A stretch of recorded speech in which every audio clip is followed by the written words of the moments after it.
हमारे हिमाचल के इस गांव में एक सिलेंडर 4,000 रुपए का मिल रहा है। सरसों के तेल का दाम 500 रुपए लीटर है, प्याज का रेट 300 रुपए किलो है और आटा 150 रुपए किलो। और अभी तो ये कम दाम है, क्योंकि 1.5-2 महीने के बाद जब यहाँ बर्फ पड़ेगी तो यही दाम यहाँ डबल भी हो सकते हैं। लेकिन एक तरफ हमारी सरकार है और दूसरी तरफ प्रशासन है। इन दोनों में से किसी को भी ना तो इस गांव की परवाह है और ना ही यहाँ रहने वाले ग्रामीणों की। इसलिए हिमाचलियत के इस एपिसोड में हम इन्हीं गांव वालों की आवाज बनेंगे, जो हमारे घर के हैं और जो हमारे अपने लोग हैं। गांव का नाम है मलाणा।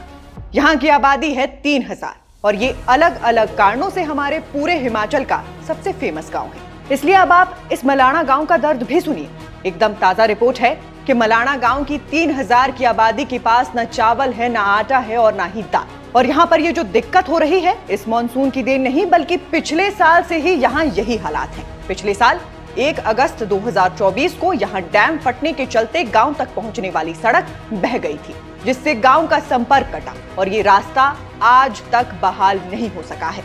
एक समय में यहाँ एक पुल हुआ करता था, जो पिछले साल बह गया। इसके बाद गांव वालों ने खुद से ही लकड़ी का पुल बनाया, जो इस साल की बाढ़ में बह गया। तो अब जब सरकार कुछ नहीं कर रही है, तो मलाणा गांव के लोग तो एक बार फिर से इस पुल को बना लेंगे। मगर इसके बावजूद भी इन्हें अपने गांव से बाजार तक जाने के लिए 25 से 30 किलोमीटर तो पैदल ही चलना पड़ेगा। और सामान भी कोई गाड़ियों में ढोकर नहीं बल्कि कंधे पर ढोकर लाया जाएगा।